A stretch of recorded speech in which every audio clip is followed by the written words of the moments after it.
Hi, welcome to the Thank You Notes podcast. I'm your host, Travis McVeigh. On this podcast, we talk about gratitude. We talk about thank you notes. I read a thank you note I've written to somebody from my life, and in exchange, they read a thank you note they've written for someone or something in their life they feel deserves a public display of gratitude. Thanks for tuning in. Since our last episode, we hit a few milestones. Number one, 100 listens have occurred, and number two, we got a sponsor. So you'll get to hear that ad at some point during today's episode. Today's guest is Lindsey White. Lindsey is an anesthesiologist from Dallas, Texas. She trained at UT Southwestern. She and I have worked together for 6 years.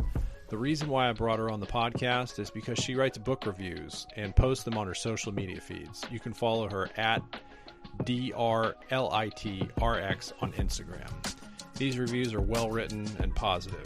I enjoy them, and I wanted to let her know in the form of a thank you note. This was my first in-person podcast. Very exciting. So exciting that I forgot to turn on my mic for the first few minutes. I'm going to try to edit around it, but please bear with me. It does get better. Thank you for tuning in, and without any further ado, Dr. Lindsey White.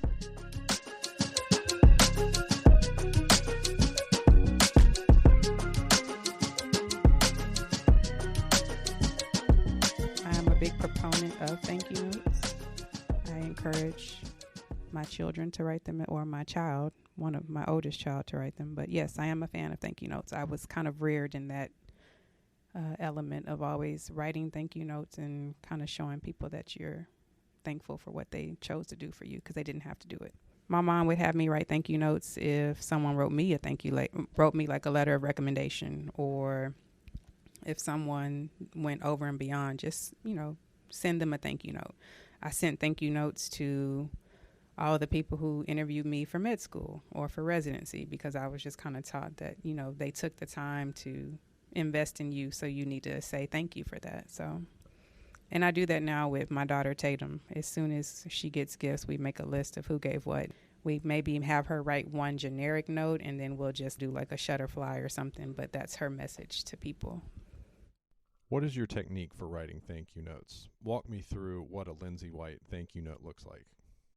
Well, I think it depends on the circumstances, but I try to incorporate whatever was done, like thank you for this donation or thank you for that, and then try to make it somewhat personal to let them know either A, how we're going to use the gift or donation, or just to say, we appreciate your time. I'm just acknowledging that you did something and you didn't have to do it, but you made that choice. So I value that. So that's all. That's kind of my format. I haven't released my format yet. I promised I would, but it was, thank you for specific thing. Yes. And then something that relates personally, like, we will use it for this, usually a self-deprecating joke, and then something, specific for them, and then thank you. And I'm sure you were in the position that I was in for residency, where you're writing thank you notes in the airport. Yes. Yeah. 'Cause I would try to do them right when I was done. Yes. I don't recall exactly where, but I did. I hate having them hang or loom over me. So I'm very direct on, okay, let's get this sent back out as quick as possible. For big stuff like wedding, I remember handwriting those. As I've had kids, I will make some on either tiny prints, shutterfly, or something, and just kind of make it general if it's a lot and send that out. But I'm also intentional. Like, I'll include a Bible verse if it's something that's meaningful, or something that is, or a quote or something that I feel is significant to kind of go along with the theme of whatever I'm sending out. So. But now, your daughter Tatum, you said you make her write them. Is she old enough to write them herself, or did? Yes. Okay. We really just started that probably in the last year. So she's 7. Mm-hmm. So her handwriting is actually legible now. But like last year for her first grade school pictures, we had her write, and we had to use like a full length size paper. And she just wrote a small message to some of the more important people that we sent the pictures to. Mm-hmm. But she did write it herself. And that's something I'm really trying to kind of hold on to, is because I don't think they really teach them how to address an envelope or like a letter anymore. I don't know. what the curriculum is nowadays. But I remember in 2nd and 3rd grade, that was a big thing. Like, your date goes here, your dear such and such is here, this is the body, you need to sign here. So I don't know if that's actively going on in school. I think email has kind of killed all of that, but you're right. I'm learning more and more that even high school students don't know how to, they're not teaching them how to write letters or the proper way to address things.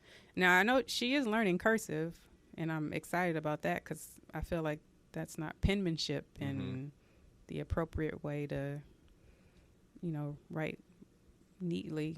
I just remember at her age, it being drilled into me the proper way to hold a pen, the proper way to hold a pencil, and things like that. Now, do I do it now? Probably not, but I do know how to do it if you ask me to, especially being left-handed, and she's left-handed too, so I have to overcorrect her sometimes with penmanship. What was her attitude towards the thank you note? Did she like it? Did she get anything out of it, or was it just kind of a chore? And I think it's a chore, but she really enjoys and likes the people who she sent them to, so she was still excited to do it, but I don't think she quite grasped the concept of showing gratitude yet. Okay. But we're getting there. So. Well, there's still time. She's 7. She's 7.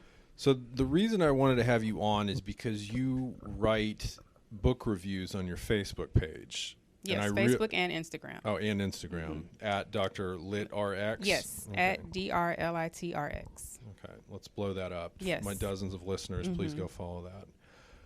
I wanted to have you on because I really enjoy reading those, and it's given me some ideas of books to read, and it's something that you and I talk about.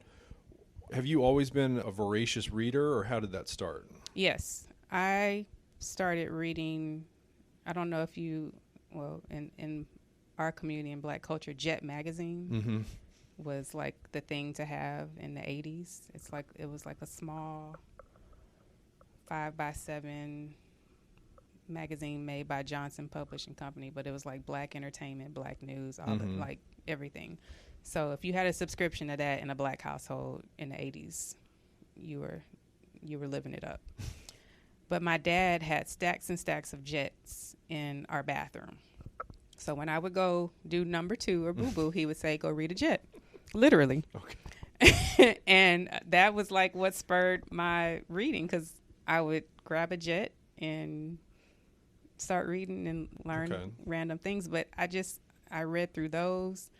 I remember reading Sweet Valley High and all the baby. Like I would, if you'd get me like a 4-pack of the Sweet Valley High, like 1, 2, 3, 4 on a vacation, I'd be done by the end of vacation. I'd be in the airport reading. It didn't matter. So Sweet Valley High, Babysitters Club, Nancy Drew, the Hardy Boys. I just liked reading. I always have. And I don't quite know what made it so easy, but I remember my piano teacher in 3rd, 4th, 5th grade, Mrs. Gray, at St. Benedict's High School in San Antonio, Texas. She saw how much I enjoyed reading and that I liked the piano, and she said, you need to read The Hobbit. And I was like, okay.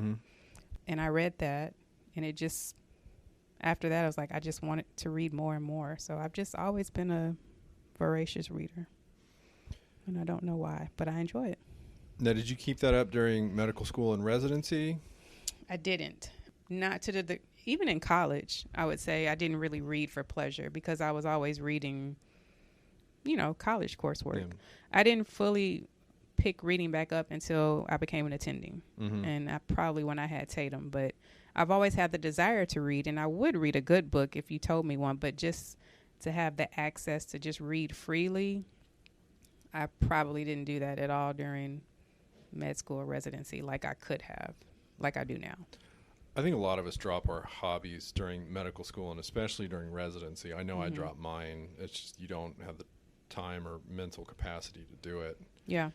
I'm trying to think of what I even read. Like, I don't even remember reading a book of significance I'm sure I did, and I probably have them around, but I definitely read much more now once I finished training. Like, once I finished boards, I was, I passed and I knew I was good for 10 years. It was like, oh, okay, let me read for me now. So that's all I do now. So then what led you to sharing your book reviews on Facebook and Instagram? It was around 2000. Tatum had to be about 2. So like 2017-ish, we were taking more overnight call here for trauma because that trauma was starting to pick up. So I would be here for like nights and not doing anything, and I would be reading. And I was like, oh, everyone's told me I had a really good voice. I should start doing audiobooks and narration, and, you know, I should read. So I tried to start practicing for that and reaching out to different people, and I just didn't fully commit to like voiceover work because it was expensive to make a demo CD. Yes. And I met with one guy, and he was like, yeah, you have a great voice. You have to do coaches, $125 a class, and then $5,000 to make a CD. And I was just like, I just had a baby, you know, like, yeah, no. And I just kind of put it to the side. But I still liked reading, and I still wanted to do something. So I was like, well, maybe I can just read books and then write about them. Because I enjoy writing, too. I enjoy English, analyzing things. I love looking for themes, you know, just big pictures, like how you used to break it down in, you know, advanced AP classes. Like, oh, well, what's the symbolism here? Or, you know, what can we extrapolate here? What does this remind you of? Blah, blah, blah. I read Michelle Obama's book, and I was like, I should do a review and just say what I think about it. And I made an Instagram account. I had no idea because I still don't really know technology like that. I said, well, I'll just start reading books and writing what I think about them if I can't do actually audio narration. So that's kind of how it started, was let me pivot into something else that maybe is a little cheaper. But now I'm at a point where I'm like, yeah, I would love to be a book blogger or a book reviewer and get paid for it, or, you know, talk about books, interview authors. But maybe I just need to focus a little bit more on it on the social media side to drum up. And that's where I kind of struggle because I'm not very social or media driven like that, and I don't know how to get past that. But I know that that's something I'd have to do if I want to get there. So yeah, I'm slowly figuring a lot of that out with this foray into podcasting. But what has the response been so far? I didn't realize you've been doing it for 5 years. So what was the response initially, and how has the response changed? I think, you know, pre-COVID, I would just kind of read when I wanted to and try to write a review. During COVID, I realized how many people were on social media and how game-changing, I guess it would be now that everybody was at home. So I tried to focus on it more. So, I mean, I have a decent amount of followers, and I follow the right people. And my friends look to my reviews. I've had some people tell me, oh, I read this book because you recommended it. It was great. I love it. So I've had an uptick in people acknowledging, oh, yeah, I really enjoy how you write, or, you know, thank you for that recommendation. So I'm on the right path. I guess I'm just moving slowly, but I don't know if I'll ever be on Book Talk during TikTok stuff, but I think that's what I'd have to do eventually. But that's the next step. Yeah, if I want to get the numbers up. But I try to write honest reviews if I like something. It's very rare that I just, quote unquote, don't like a book. I can always find something to kind of garner from it if I'm taking the time to read it. They're always positive reviews. I don't think I've actually written a negative review, and I don't know if that speaks to my ability to effectively critique. If I'm reading something and I choose to finish it, I'm definitely gleaning something positive from it, even if I may not like the writing style. And I think that's just kind of how I've always been. Like, I can find the positive or find something to take away. So I've kind of gotten that way when it comes to my reading. It's if I don't like it, I'm more comfortable letting books go now. That's DNF. Did not finish. Make a pile for that and add it to the DNF pile, or the TBR, to be read pile. To be read. All right. Well, I'll go ahead and read my thank you note to you. Okay, this is exciting. You rock. It's a picture of a rock, guys. It's a picture of a rock. Yes. Dear Lindsey, I wanted to take a moment to thank you for sharing your book reviews. Not only have I used them to find good books to read, it has given me an insight into your personality and who you are. I would not have gotten this view of you despite having worked with you for 6 years. I enjoy reading them and talking books with you in person. I'm looking forward to your next review. Thank you very much, Travis. Thank you. That was like the perfect thank you note, just lengthwise content. And you should listen to Keke Palmer. Keke Palmer. Go find her Instagram blurb on How It's Good to Be a Rock. How It's Good to Be a Rock by Keke Palmer. Okay. I'll show it to you when we end this so you can. But she says actually being a rock is not a bad thing. So anyway, this makes me remember that. But thank you. You're welcome. All right, now you have a thank you note that you'd like to freestyle to who's it? To your big mama. Yes, big mama is Lorraine Nelson. It's my mom's mom, my maternal grandmother. She actually passed away tomorrow would be the day she passed away, back in 2006. I was not there when she passed, so I couldn't tell her thank you. But I was in med school, so I was in Houston, she was in San Antonio. So when you told me like, oh, you need to thank somebody, I was like, I don't know who I would think. I have so many people. I was like, should I thank my kids? Should I thank my husband, my mom? But she kept kind of coming back to me as I kind of pondered, and I didn't write anything because I just wanted to tell her thank you. Are you okay with that? I'm completely okay with that. Okay. Big mama, Lorraine Nelson, may she rest in peace. I just want to tell you thank you for having a love that was able to bend but never break. You were a woman who poured so much into me at such an early and crucial age in my life, and I know I'm a better woman today because of everything that you taught me, from always arriving early to things, because you never want anybody to wait on you if they're doing something for you, period. And just doing things right the first time, making sure that you're intentional, teaching me how to play the piano. And just, I feel like your love was a love that was never transactional. It was just there. And as a child, you just need that love. And I'm so happy I had it, because I know now how to love unconditionally, and even with my own kids and with my family and friends that I truly have meaningful relationships with. I don't do things looking for anything in return. I just know it's the right thing to do, or if my heart tells me to do it, it needs to be done.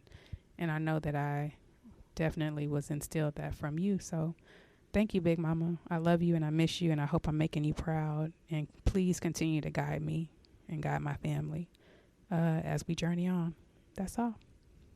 Well, thank you. Thank you.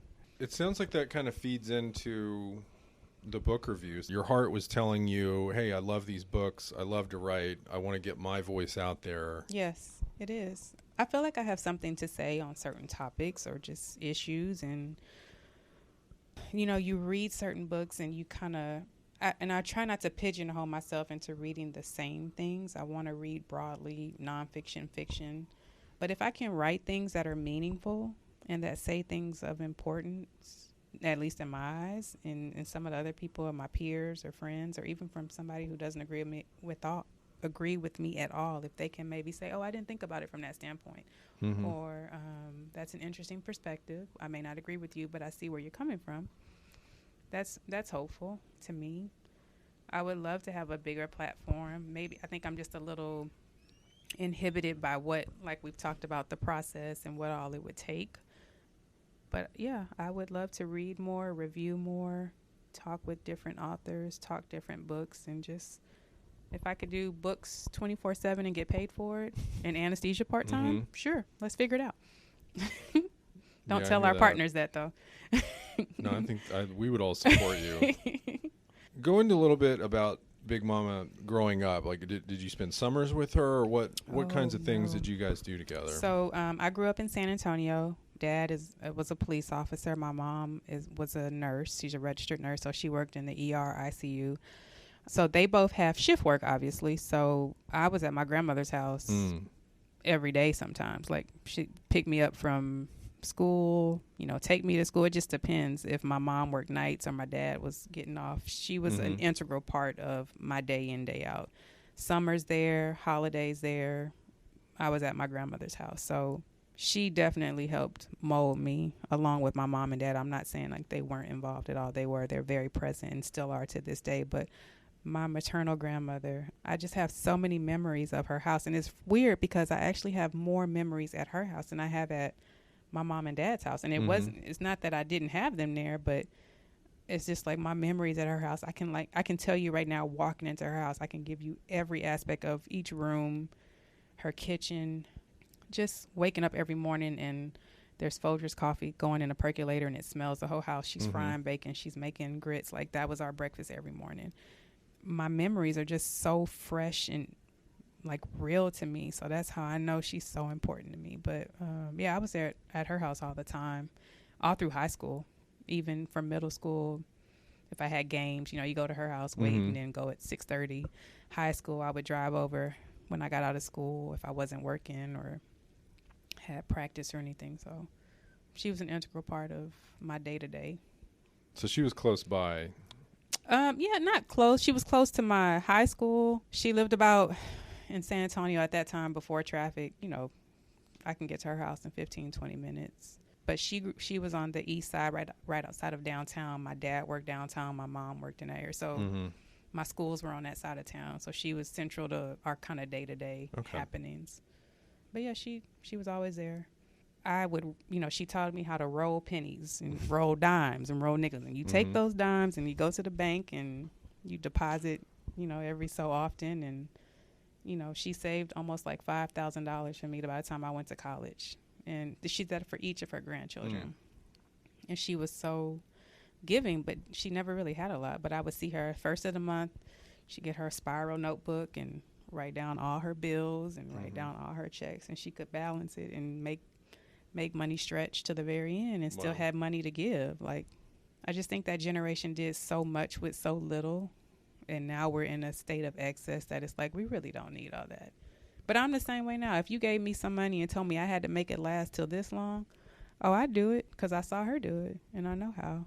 But that's just so much value in seeing that at that age. I can count better because I rolled pennies and I rolled dimes and nickels and I knew how. I don't do it now. I need to have Tatum do it. We had Tatum doing it for a little bit, but there's value in taking that and how many pennies are in here. Okay, so how much is that? Okay, so we're gonna keep doing that, and then when we get to that, we're gonna take it to the bank and put it in your savings account. And, we did that during the summers or anything. She had a garden. We grew tomatoes and all kinds of stuff. And she baked. She was a baker. She was the cake lady, so she would bake cakes and sell them, and that's how she made extra money. So do you have siblings? I have an older half sister. My dad was married prior to my mom, and my sister is in Arizona. She's like 10 years older than me, but we are not super close. Okay. I am between my mom and my dad, I'm their only child, and I'm my mom's only child.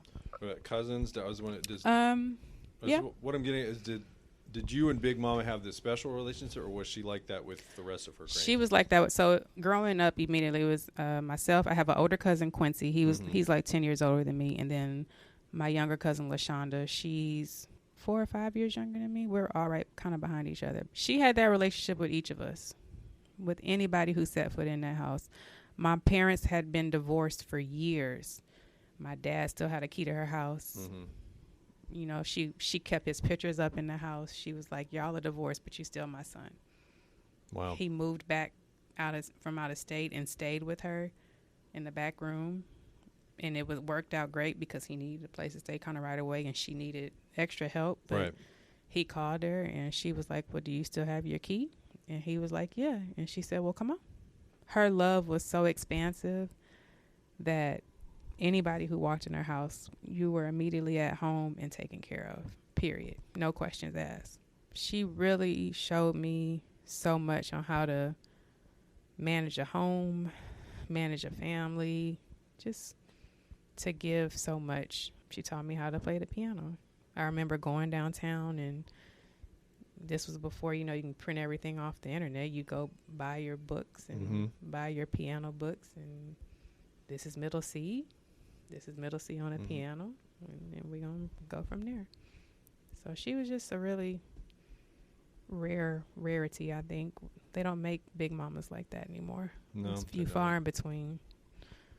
So I'm trying to maintain that and keep it going as much as possible with Tatum. And I think my mom and my mother-in-law are doing a great job of that as well. But there's value in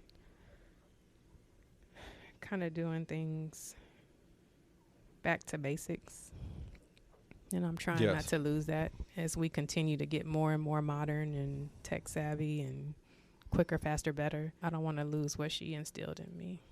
to what should be valued at that point. So. Right. It's big shoes. Yeah, but I'm here. So. All right. Well, I guess last question. What book has made the biggest impact on you that you could recommend to everybody? The books that I recommend kind of often, or that I say I would always come back to and read over and over again, is Zora Neale Hurston's Their Eyes Were Watching God. The dialect is really hard to get past, but it's reflective of how, they spoke at the time, but the storyline is so full. It's just so rich. That one, and I would say The Hobbit too, because the fantasy and just how it was crazy. Like when how the Hobbit movie came out and yes. you're thinking, but in my mind, I had already had it, what it would look like. And I think that's what I like about reading is that, especially fiction, I create what I think it looks like. And it just allows my mind and my imagination to just kind of take off. Like, how does this character look? What does this background look like? And The Hobbit is one story where you can really get lost in that. But it makes the reading even better because I feel like you're experiencing it as you're reading it. So I know that's kind of crazy. And you get a personal relationship with. Yes, with the character. So I would say The Hobbit, Their Eyes Were Watching God, the autobiography of Malcolm X. Ooh. I love that book. What else? Those are like my top ones that I would say I'd read over and over again. I guess we're hitting all the point. We're hitting. Yeah, we're all over X, it. Middle Earth. Their Eyes Were Watching God. I mean, I think The Hobbit did it for me, though. I just remember after reading it, I was like, wow. And then, you want to go and read The Lord of the Rings and the trilogy. And I didn't finish the trilogy, but The Hobbit just stuck with me. It's like, wow, this is so cool. That was it for me. After I read that, I was like, oh, I just want to read whatever I can get my hands on. If it's interesting, I'm going to read it. But I'm not an e-reader. I don't like Kindles. I need a book in my hand. I need to underline quotes. I need to dog ear pages. I will write down, if it's a quote that I just love, I will write it down and put it in a little notebook or tab or put it on my wall and read it, just for inspiration. So I just value well-written words. And so yes. Maybe that's why I like thank you notes too, because I can get my words out. So. Is Tatum a reader? She's getting there. I'm a little disappointed, and I'm trying not to be judgy as a mom. Like, Tatum, like, why aren't you she doesn't really enjoy reading. But we're getting there. So our thing now is we read at night, and we read together. So she reads a page, I read a page. We go back and forth like that, and we're doing chapter books now. She enjoys reading with me because she's doing something with mommy. We're not quite at the book where she just wants to get now she likes the Dog Man series. I don't know if your readers will probably, if they have kids my age, Dog Man is like graphic novels. So she'll read that. So I'm happy she's reading, but I'm trying to get her to read some other chapter book. So if she's reading with me and I read a page, she reads a page, she loves it. And we can get by with like a good 20, 30 minutes or so, and then it's time to go to bed. But I'm not pressing her to read. If I had a Jet magazine, maybe, I was going to say, get a stack of Jet magazines. My dad probably has some Jets at his house if I found them. You got to start somewhere. Okay. Well, Dr. Lindsey White, it's been a pleasure. Thanks you for Travis. coming on. Yes. I hope this does well. I'm proud of you. Me too. Well, thank you. Yes. The strange thing about anesthesiologists is that we don't really know each other that well. We've worked together for 6 years, but you don't really spend that much time in the same room. We work by ourselves. So I enjoyed that talk with Lindsey. Thank you again for coming on. Give her a follow on Instagram at DrLitRx, at DrLitRx. While you're at it, give me a follow at Thank You Notes Pod. The next episode is going to get weird. My best friend from high school is Nick, will be the guest. He is unique, and I'll leave it at that. Please reach out and thank somebody today. Write a thank you note. Tell somebody thank you. Hold the door open. It feels good. They feel good. The world becomes a better place. And I'll see you next time.